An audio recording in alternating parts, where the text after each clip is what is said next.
Hello বন্ধুরা, আরকে কিচেনে সবাইকে স্বাগত। আজকে রেসিপি বানাবো সুজির জিলিপি।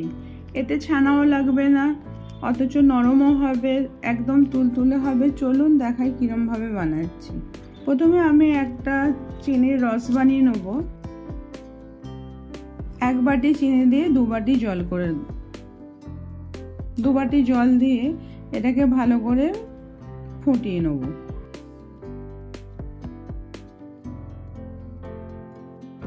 তিন চারটে এলাচ থেঁতো করে দিয়ে দিয়েছি।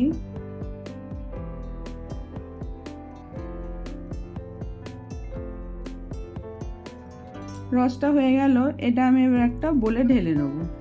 এবার দেশি ঘি 1 চামচ দিয়ে 1 কাপ সুজি দিয়ে দিলাম। সুজিটা একটু হালকা করে ভেজে নিতে হবে।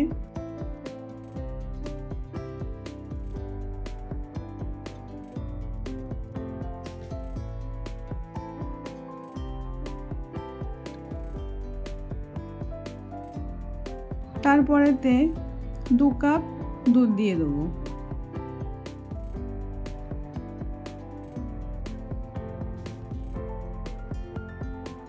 এটা একটু স্লো আঁচেতেই করতে হবে। এটাকে ভালো করে নেড়ে নেড়ে আটার ডোয়ের মতন বানিয়ে নিতে হবে।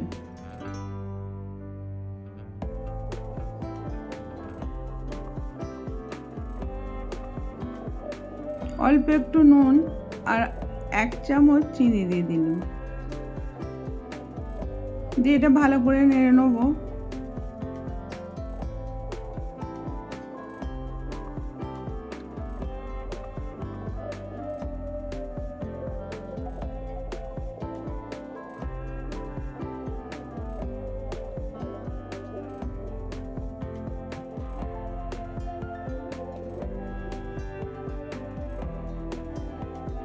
এটা একটা আটার ডোয়ের মতন হয়ে গেল।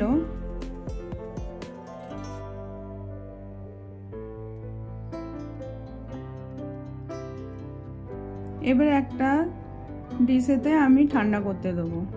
4-5 মিনিট এটা একটু ঠান্ডা করতে দেবো।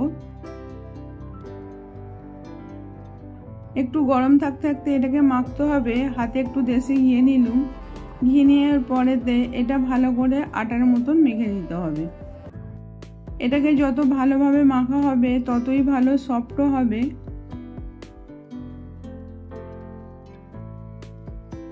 আমি এটাকে 8-10 মিনিট মেখে নিয়েছি।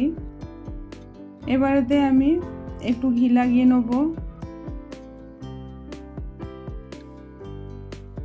একটু করে সুজির ডোটাকে নেব, নিয়ে এরকম লম্বা করে যেভাবে জিলিপি বানায় ওরকম ভাবে এরকম পাক দিয়ে দেবো।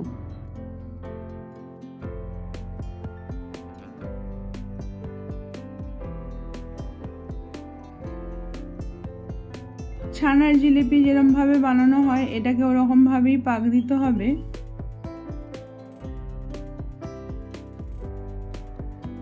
এরকম ভাবে আমি সবগুলো বানিয়ে নেব।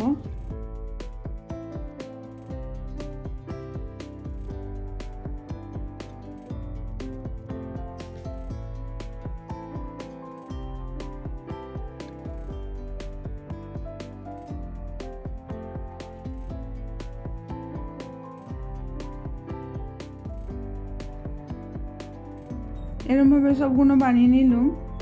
এবার আমি সাদা তেল দিয়ে তেলটা একটু গরম করতে দিয়েছিলাম। এবার আমি ওটাকে একটা একটা করে ছেড়ে দেবো।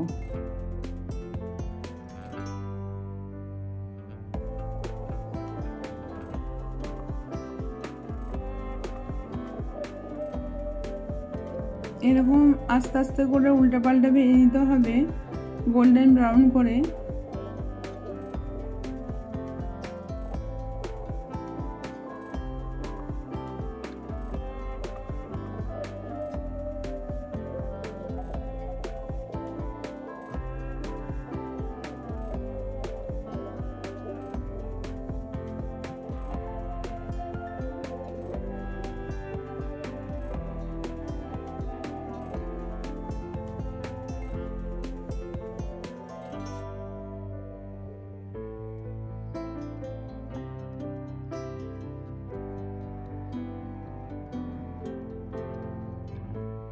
গোল্ডেন ব্রাউন করে ভাজা হয়ে গেল। এবার আমি এক এক করে তুলে নেব। এবার রসটা হালকা গরম থাকতেই এটা সঙ্গে সঙ্গে এটা দিয়ে দিতে হবে, রসে ডুবিয়ে দিতে হবে। রসে ডুবিয়ে রেখেছিলাম, তারপরে দেখুন কিরকম নরম সফট হয়ে গেছে। এইভাবে বানিয়ে দেখবেন, ভালো লাগলে লাইক কমেন্ট শেয়ার করবেন। আবার অন্য কোনো রেসিপি নিয়ে আসবো।